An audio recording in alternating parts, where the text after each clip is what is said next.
अब हाथ उठा के बोलो हालेलुया। परमेश्वर का धन्यवाद हो इस वचन के लिए। ये जो अभी हमने वचन पढ़ा है मत्ती रचित सुसमाचार उसका 16 अध्याय उसका 13 से 20 वचन। यहाँ पर यीशु अपने चेलों के साथ कहाँ पे जा रहा है? एक शहर में जा रहा है, एक प्रदेश की ओर जा रहा है। उसका नाम क्या लिखा है? पढ़िए, क्या लिखा है? कैसरिया।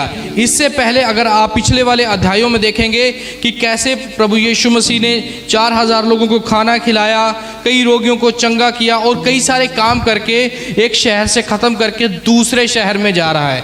अभी वो दूसरे शहर में अभी पहुंचने ही वाला होता है तो यीशु अपने चेलों से कुछ पूछता है। क्या करता है? कुछ पूछता है। क्या लिखा है? यीशु कैसरिया फिलिप्पी के प्रदेश में आया और अपने चेलों से पूछने लगा कि लोग मनुष्य के पुत्र को क्या कहते हैं। क्या पूछा उन्होंने? कि लोग यीशु मसीह यानी वो खुद यीशु यानी मेरे बारे में क्या सोचते हैं। क्या यीशु को अपने बारे में नहीं पता था कि वो कौन है? यीशु को अपने बारे में पता था। तो फिर यीशु ने उनसे ये क्यों पूछा चेलों से कि लोग मेरे बारे में क्या विचार रखते हैं? यानी वो असल में ये जानना चाहता था कि लोग मेरे बारे में क्या अवधारणा रखते हैं, कि लोग मेरे बारे में क्या सुनते हैं, क्या सोचते हैं। लोग जिन्होंने हो सकता है उन्होंने चमत्कारों के बारे में सुना हो, छोटी मोटी घटनाओं के बारे में सुना हो, यीशु की शिक्षाओं के बारे में सुना हो, तो इसलिए यीशु उनसे जानना चाहता था कि लोग मेरे बारे में क्या सोचते हैं। यानी हम किसी के बारे में क्या सोचते हैं ये बहुत महत्वपूर्ण है। इसका मतलब क्या है? इसका मतलब यह है, मान लीजिए हम सब कलीसिया, हम पास्टर जी से मिलते हैं, हम कहते हैं कि ये हमारे पिता समान है। लगभग ये ऐसा ही कहते हैं कि मतलब उनके साथ एक रिश्ता है। अगर हम कुछ लोग यीशु को सिर्फ एक गुरु मानते हैं, वो सिर्फ गुरु सोचते हैं, उससे ऊपर नहीं सोचते। कुछ लोग यीशु को सिर्फ चमत्कारी बाबा ही सोचते हैं, यानी चंगाई ली और गए। कुछ लोग कुछ समझते हैं, कुछ लोग कुछ समझते हैं। यहाँ पे यीशु वही जानना चाहता था कि लोग मेरे बारे में क्या सोचते हैं। हालेलुया। क्या समझ आया यहाँ तक? या अब आप इस बात को समझना है कि इसी सवाल पे आगे की सारी बातचीत है, इसी सवाल के आधार पे आगे का सारा संदेश है जो मेरे और आपके जीवनों के लिए आशीष का कारण बनेगा। हालेलुया। आइए अगला वचन क्या लिखा है? लिखा है, उन्होंने कहा कुछ तो यूहन्ना बपतिस्मा देने वाला कहते हैं और कुछ एलिया और कुछ यिर्मयाह या भविष्यवक्ताओं में से कोई एक कहते हैं। हालेलुया। किन्होंने कहा? चेलों ने यीशु को जवाब दिया, लोगों का ओपिनियन दिया। यहाँ पे कितने नाम है? यहाँ पे एक तरह केबीसी के 4 ऑप्शन है। यहाँ पे पहले क्या लिया? यूहन्ना का नाम लिया। दूसरा किसका नाम लिया? और तीसरा और चौथा ऑप्शन क्या है? भविष्यवक्ताओं में से कोई एक। अब जरा इस बात को समझिए कि लोगों ने अपना अपना जो उन्होंने सुना था या फिर जिस दशा में थे उसके अनुसार यीशु को देख लिया। अब कुछ लोग थे जो यूहन्ना बपतिस्मा देने वाला कहते थे। इसका मतलब क्या है? अगर आपने बाइबल पढ़ी है तो कुछ ही अध्याय पहले आपने देखा होगा राजा हेरोदेस ने यूहन्ना को मरवाया था। कभी पढ़ी है ये कहानी? आपने पढ़ी होगी। यूहन्ना को मरवाया था तो कुछ लोगों को लगा कि शायद ये एक राष्ट्रीय बदला लेने के लिए आया है। यानी कुछ लोगों की सोच सिर्फ उतनी ही सीमित थी जैसा वो देखना चाहते थे। दूसरा एलिया। अगर आप मलाकी की 4 अध्याय में जहाँ वहाँ पे पढ़ोगे वहाँ पे इस एलिया के बारे में लिखा है कि वो फिर से आएगा। ये कौन थे? ये फरीसी लोग थे, ये पंडित लोग थे जो यीशु के बारे में सोचते कि शायद ये एलिया है। तीसरा क्या है? यिर्मयाह या फिर भविष्यवक्ताओं में से एक। ये वो लोग थे जो ये सोचते थे कि ये परमेश्वर के द्वारा भेजा हुआ कोई भविष्यवक्ता है जो राजाओं के आगे रोकर हमारे लिए प्रार्थना करेगा, उनको परमेश्वर का वचन बताएगा। यानी जिस हालात में लोग थे, जैसी परिस्थिति में लोग थे, उस परिस्थिति के आधार पे लोग यीशु को नाम दे रहे थे। हालेलुया। कितनों को समझ आया? कि यानी वो जैसे खुद थे जो चश्मा उन्होंने पहना था, उन्होंने डर वाला चश्मा पहना था तो यूहन्ना के अनुसार देख रहे थे। उन्होंने चमत्कार वाला चश्मा पहना था तो उसको एलिया के रूप में देखते थे। उन्होंने कोई दुख वाला चश्मा पहना था कि उन्हें राजाओं से कोई आज़ादी चाहिए, तो यीशु को वो यिर्मयाह की तरह देख रहे थे। ये यानी हम अपनी परिस्थिति के अनुसार यीशु को देखते हैं। यानी वचन में अपनी परिस्थिति नहीं डालनी है, वचन की परिस्थिति क्या उसको बाहर निकालना है। हालेलुया, कितनों को समझ आ रहा है? यानी अपना संदेश वचन में नहीं डालना है। आज क्या किया हुआ है, हमने तोड़ मरोड़ के अपनी इच्छाओं के लिए वचन को मरोड़ा हुआ है। वचन में लिखा है शराब नहीं पीनी, और कुछ हम में से अपनी ज़रूरत को पूरा करने के लिए कहते हैं कि प्रभु यीशु मसीह ने दाखरस बनाया। उसको ज़रा ध्यान से पढ़ो, वो फर्मेंटेड नहीं था, वो खमीरा नहीं था, वो सिर्फ दाखरस ही बनाया था। यानी अपनी ज़रूरतों के अनुसार वचन को तोड़ना मरोड़ना नहीं है, जो लोग यहाँ पे कर रहे थे।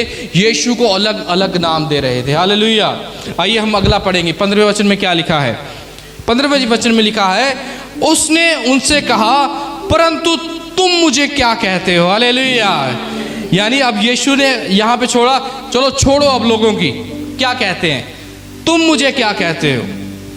सबसे पहले यीशु ने लोगों की थोड़ी सी परवाह की कि लोग मेरे बारे में क्या सोचते हैं, लेकिन यीशु को सेटिस्फाइड आंसर नहीं मिला, एक संतुष्टि वाला उत्तर नहीं मिला। नहीं, अगर मुझे उनके साथ ही तुलना करनी है तो परमेश्वर मुझे अपना इकलौता बेटा बनाकर ना भेजता। हालेलुया।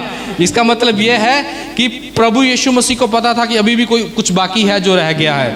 लिखा है, उसने उनसे कहा, परंतु तुम मुझे क्या कहते हो। ये किससे कहा? चेलों से कहा। यानी यीशु ने पहले ट्राई कर ली, अब आम लोगों से, अब चेलों के बारे में। चेलों के साथ गहरा रिश्ता है। हालेलुया, हमारे साथ गहरा रिश्ता है। अब आइए हम 16वें वचन में लिखेंगे। लिखा है, शमौन पतरस ने उत्तर दिया, तू जीवते परमेश्वर का पुत्र मसीह है। हालेलुया। क्या लिखा है? बोलिए मेरे पीछे, तू जीवते परमेश्वर का पुत्र मसीह है। इन दो आयतों को हम एक साथ देखेंगे। यीशु ने अपने चेलों से पूछा कि अब छोड़ो दुनिया का, वो लोग मेरे बारे में क्या सोचते हैं, तुम मेरे बारे में क्या सोचते हो। प्रभु परमेश्वर को उससे मतलब नहीं है जो उसके पीछे नहीं चलता, क्योंकि वो तो ईमानदार ही है। सुनिए, देख इस बात को सुनिए, बड़े ध्यान से सुनना। जो परमेश्वर के पीछे नहीं चल रहा वो एक तरह का ईमानदार है। क्या ईमानदार है? वो अपने पाप करने में ईमानदार है कि साफ दिख रहा है, उसको वचन का कोई ज्ञान नहीं है, वो अपना काम कर रहा है। लेकिन गड़बड़ तब होती है जो परमेश्वर में चल रहे हैं, थोड़ा बहुत दिख रहा है कि ये परमेश्वर में चलने वाले हैं, लेकिन वो परमेश्वर में पूरी तरह से नहीं चल रहे, वो ईमानदार नहीं है। हालेलुया। समझ में आई मेरी बात? लिखा है कि तुम मेरे बारे में क्या सोचते हो। उसने उनसे कहा कि तू जीवते परमेश्वर का पुत्र मसीह है। ये किसने कहा? पतरस ने। अगर आप पतरस के बारे में पढ़ेंगे, वो जल्दबाजी से उत्तर देने वाला है। आप जरा माहौल को सोचिए, मान लो यहाँ पे 12 चेले खड़े हैं, 13-14 जितने भी जाने खड़े हैं, उनसे पूछ रहा है कि तुम मेरे बारे में क्या सोचते हो। वो आगे आया होगा कि तू जीवते परमेश्वर का पुत्र मसीह है। हालेलुया। इसका मतलब क्या है कि पतरस ने सबसे पहले मौके का फायदा उठाया। हालेलुया। जब परमेश्वर हमसे पूछे, जब परमेश्वर हमें कोई काम कहे तो भाग के आगे आना है। हालेलुया। क्या करना है? भाग के आगे आना है, कभी भी पीछे नहीं हटना है। यहाँ पे पतरस ने उस समय का फायदा उठाया। अब हम आगे देखेंगे, उस समय का फायदा उठाया तो क्या हुआ। 17वां वचन, यीशु ने उसको उत्तर दिया। किसको उत्तर दिया? पतरस को। लिखा है, हे शमौन योना के पुत्र, तू धन्य है, तू ब्लेसेड है, तू परमेश्वर का चुना हुआ है, क्योंकि मांस और लहू ने नहीं परंतु मेरे पिता ने, यानी यीशु के पिता ने जो स्वर्ग में है, यह बात तुझ पे प्रकट की है। हालेलुया। इसका मतलब क्या है? इसका मतलब यह है कि जब भी हम यीशु के बारे में कुछ बोलते हैं, वो पवित्र आत्मा का काम है। जब भी हम यीशु के बारे में अंगीकार करते हैं, वो पवित्र आत्मा का काम है। यहाँ पे यीशु उसे ये कह रहा है कि मेरे पिता ने जो स्वर्ग में है, उसने तेरे अंदर ये बात प्रकट की है। ये मत सोचना कि ये वाली बात तूने अपनी बुद्धि से की है। ये मत सोचना कि ये वाली बात तूने मुझे खुश करने के लिए की है। बल्कि ये वाली बात इसलिए तेरे मुंह से निकली है ताकि जो आसपास है वो भी चौकन्ने हो जाए। हालेलुया। क्योंकि एकदम से वो चेले डगमगा भी रहे थे, अभी उनकी यात्रा ही चल रही थी, प्रोसेस चल रही थी पर यीशु के साथ बढ़ने के लिए। लेकिन अचानक से पतरस ने बोला कि तू जीवते परमेश्वर का पुत्र है। हालेलुया। सबसे पहले उसने परमेश्वर का नाम लिया, जीवता परमेश्वर कि है कोई यहोवा, है परमेश्वर। उसने भविष्यवाणियों के विश्वास को बताया जो उसने यशाया यर्मिया में सुनी थी कि एक मसीहा आएगा। यहाँ पे उसने उसको ये बताया कि तू जीवते परमेश्वर का, उसकी वही मसीहा है जो भविष्यवाणियों में तुझे बताया गया था। और आगे लिखा है जीवते परमेश्वर का पुत्र मसीह है, मतलब तू चुना हुआ है, तू ही वो पुत्र है जो मेरे लिए कुर्बान होगा। पतरस ने सबके सामने अंगीकार कर लिया। हालेलुया। जब उसने सबके सामने अंगीकार किया तो आसपास के जो थे उनके अंदर भी मैं मानता हूं कि विश्वास आया होगा, उनके अंदर भी एक विश्वास का नया लेवल पैदा हुआ होगा। इसीलिए हम कहते हैं संगति करना ना छोड़े। हालेलुया। जब हम संगति करते हैं तब हम गवाहियां सुनते हैं। जब गवाही का समय आता है तो पतरस की तरह भाग के आगे आना है कि बोलो यीशु ने मुझे चंगा किया है, बोलो यीशु ने मुझे आशीष दी है, बोलो यीशु ने मुझे ये बरकत दी है, यीशु ने मुझसे बात की है, वचन में से बात की है। जब गवाही देने का मौका आए, जब कोई आपसे पूछे तो पतरस की तरह आगे आना है। हालेलुया। जब हम पतरस की तरह आगे आएंगे, जो अब आगे आशीषें पतरस को यीशु मसीह ने दी थी, उसको बरकत दी, वैसी ही हमारे लिए भी हैं। हालेलुया। आइए आगे 18वें वचन में लिखा है, और मैं भी तुझसे ये कहता हूं कि तू पतरस है और मैं इस पत्थर पर अपनी कलीसिया बनाऊंगा और अधोलोक के फाटक उस पर प्रबल ना होंगे। हालेलुया। लिखा है मैं भी तुझसे कहता हूं। यहां पे यीशु पतरस से, अब पहले नाम शिमोन था, अभी पतरस। और पतरस का अगर ग्रीक भाषा में जो शब्द है वो पातेर है, उसका मतलब चट्टान होता है, यानी इस चट्टान पर मैं अपनी कलीसिया बनाऊंगा। हालेलुया। बड़े ही ध्यान से अब इस वचन की प्रोसेस को समझना है। क्या हुआ? यीशु किसी गांव में जा रहा है, चेले उसके साथ जा रहे हैं। यीशु ने पूछा कि तू मेरे बारे में क्या सोचता है? तब पतरस ने बोला कि तू जीवते परमेश्वर का पुत्र है। तो इस बात से प्रभु यीशु मसीह ने बोला कि तूने परमेश्वर की बात को जाहिर किया है।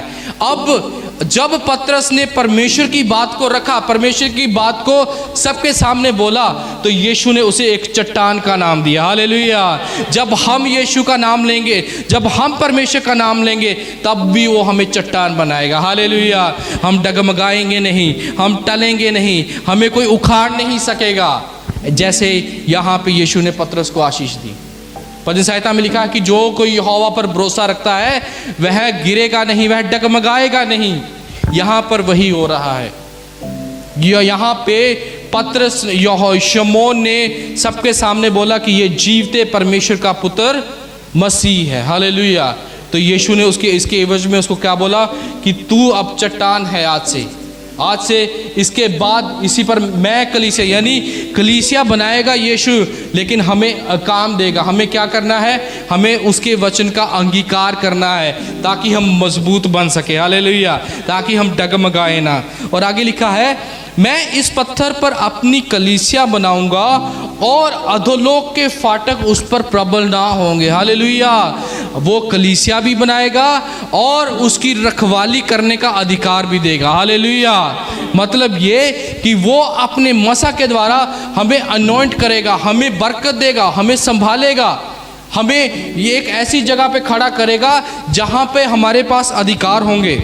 और 19 वचन में लिखा है मैं तुझे स्वर्ग के राज्य की कुंजियां दूंगा और जो कुछ तू पृथ्वी पर बांधेगा वह स्वर्ग में बंधेगा और जो कुछ तू पृथ्वी पे खोलेगा वह स्वर्ग में खोलेगा। हालेलुया। क्या लिखा है? मैं तुझे, यहाँ पे यीशु ने अपने अधिकार पतरस को दे दिए। हालेलुया। यानी यीशु कह रहा है कि स्वर्ग राज्य की कुंजियां तक दूंगा। वचन में लिखा है यीशु चेलों से कहता है कि तुम मेरे से ज्यादा काम करोगे। ये सब कब करोगे? जब तुम इस बात का अंगीकार करोगे कि यीशु परमेश्वर का पुत्र है। हालेलुया। इस बात से जब हम ये अंगीकार करेंगे कि यीशु ही प्रभु है, हमने सिर्फ चमत्कारों तक सीमित नहीं रहना है, हमने सिर्फ बरकतों तक सीमित नहीं रहना है, हमने मुक्ति दाता तक जाना है। हालेलुया। हमने मुक्ति रियल गॉस्पेल को समझना है। यहाँ पे पतरस को इतने अधिकार, इतनी बरकतें क्यों मिली? सिर्फ एक लाइन की वजह से जो उसके मुंह से निकली थी। वो लाइन ये थी कि तू जीवते परमेश्वर का पुत्र मसीही है। हालेलुया। कि तू वो पुत्र है जो मेरे पापों के लिए कुर्बान होगा, तू वो पुत्र है जो मुझे बंधनों से छुड़ाएगा, तू वो पुत्र है जो मुझे अनंत काल का जीवन देगा। इसके ही इवज में यीशु ने उससे कहा था कि मैं तुझे स्वर्गराज की कुंजियां देता हूं। और आगे अगर आप लिखेंगे, देखें क्या लिखा है, जो कुछ तू पृथ्वी पे बांधेगा वह स्वर्ग में बंधेगा। ये इसका जो बैकग्राउंड है ये यहूदी समय के बैकग्राउंड से लिया गया है। उस समय क्या होता था, महायाजक मंदिर में होते थे तो वो व्यवस्था के अधीन थे, तो व्यवस्था के अनुसार कि तू ये काम कर सकता है, इसका मतलब उसने वो काम खोल दिया, तू काम ये नहीं कर सकता तो उसको बांध दिया। इसीलिए यीशु ने उसको बोला कि जो कोई तू किसी को बोले कि ये तू करेगा, तू अब कर सकता है, तो वो स्वर्ग में होगा। हालेलुया। ये अपने आप में बहुत बड़ा अधिकार था जो यीशु ने पतरस को दिया था। हालेलुया। और आगे लिखा है, और जो कुछ तू पृथ्वी पे खोलेगा वो स्वर्ग में खुलेगा। हालेलुया। हम में से अब कितने हैं जो यीशु का अंगीकार सबके सामने करने के लिए तैयार हैं? अगर आप हैं यीशु का अंगीकार करने वाले तो ये वचन आपके लिए। हालेलुया। कौन सा वचन? कि जो कुछ तू पृथ्वी पे खोलेगा स्वर्ग में खोला जाएगा, जो तू पृथ्वी पे बांधेगा स्वर्ग में बांधा जाएगा। क्या आपको विश्वास है कि ये अधिकार मेरे पास है? अगर विश्वास है तो जोर से बोलो हालेलुया। इस अधिकार का इस्तेमाल करना है। कब करना है? जब आपसे कोई पूछा जाए कहाँ जा रहे हो, बोलो आराधना में जा रहा हूँ। क्या करते हो? मैं यीशु को मानता हूँ। क्यों मानते हो? क्योंकि वो मेरा मुक्तिदाता है। हालेलुया। कहाँ से ठीक हुए? यीशु ने ठीक किया। आगे का क्या विचार है? सारा जीवन यीशु को दिया। हालेलुया। यानी बीमारी चंगे होने के बाद ये आगे के विचार का उत्तर ये नहीं होना चाहिए अब देखते हैं। आगे का विचार, उसने चंगा किया, जीवन उसको दिया। हालेलुया। अनंत काल का जीवन वो देने वाला परमेश्वर है। आखिरी वचन, तब उसने चेलों को चिताया कि किसी से ना कहना कि मैं मसीही हूँ। इस बात का मतलब क्या है? इतनी बड़ी बात होगी, लेकिन यीशु ने अपने चेलों को क्यों रोक दिया कि मैं मसीह हूँ? अभी ये बताना मत कि मैं ही वो अनॉइंटेड परमेश्वर का पुत्र हूँ, मैं ही वो चुना हुआ हूँ। ये क्यों नहीं बताना? इसके 2-3 कारण है। इसका सबसे पहला कारण ये कि अभी चेले यीशु के साथ चल फिर रहे हैं, और अगर चेले जाके बताते भी तो भी लोगों ने जो उसका विश्वास नहीं करना था कि ये जो बोल रहे हैं, क्योंकि चेले तो खुद ही विश्वास में उल्टे पुल्टे हो रहे थे। उनको वो हो सकता अगर वो किसी को जाके बताते तो लोग उनको बोलते पहले अपने आप को विश्वास में मजबूत करो, क्या झूठ बोल रहे, कैसे? क्योंकि यीशु को पता था, यीशु को ये भी पता है कि कब कहाँ पे किस समय गवाही देनी है। हालेलुया। यीशु वेट कर रहा था सही समय का। वो सही समय क्या था?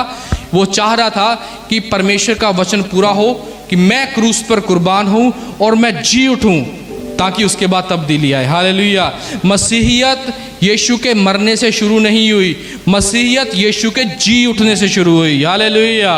आप पाप छोड़ते हो वो अच्छी बात है, लेकिन जब आप किसी के पाप छुड़वाते हो वहाँ से मसीहत शुरू होती है। हालेलुया। जब आप किसी को सुसमाचार सुनाते हो वहाँ से मसीहत शुरू होती है। जब आप सुनते हो वो तो आपने अपने लिए रख लिया, लेकिन यहाँ पे 19वें वचन में लिखा है कि मैं तुझे स्वर्ग राज्य की कुंजियां दूंगा, और जो कुछ तू वह पृथ्वी पर बांधेगा वह स्वर्ग में बंधेगा, और जो कुछ तू पृथ्वी पे खोलेगा वह स्वर्ग में खुलेगा।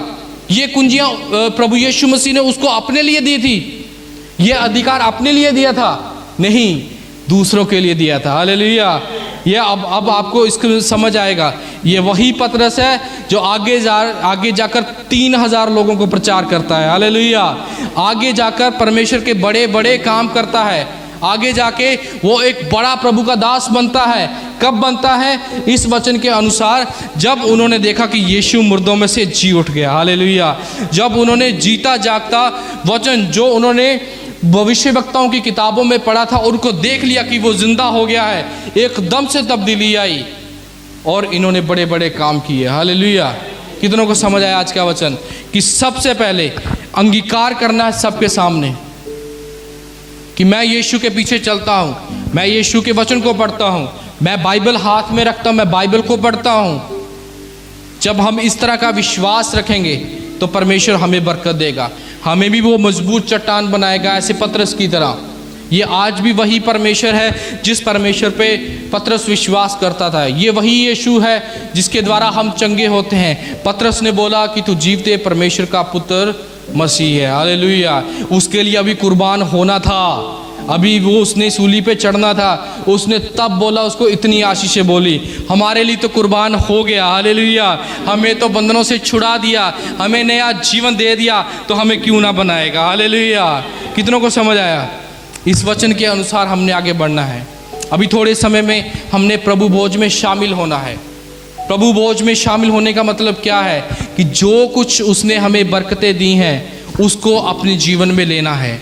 यीशु के शरीर और यीशु के लहू को हमने खाना है, यीशु की बातों को अपने अंदर लेना है। इसका मतलब ये है कि जब हम यीशु को अपने अंदर लेते हैं, जब हम इस बात का अंगीकार करते हैं, यीशु मेरे लिए मारा गया, गाड़ा गया और तीसरे दिन मुर्दों में से जी उठा, और मैं इस बात पे विश्वास करता हूँ कि वो परमेश्वर का पुत्र है। हालेलुया। अब मैं आपसे सवाल करता हूँ कि प्रभु यीशु आपके लिए क्या है? कोई बताएगा आपके लिए क्या है? यीशु उद्धार करता। हालेलुया। आपके लिए सबसे पहले टॉप पे क्या होना चाहिए? आपका उद्धार करता। फिर से पूछता हूँ, प्रभु यीशु आपके लिए क्या है? उद्धार करता है, आपका मुक्ति दाता है। मतलब ये आपको एक जीवन से छुड़ा के दूसरे जीवन में डाल दिया है। हालेलुया। अब उस जीवन में आनंद की जिंदगी जीनी है। आनंद मतलब ये, इस भरोसे के साथ कि हर परिस्थिति में परमेश्वर मेरे साथ है। हालेलुया।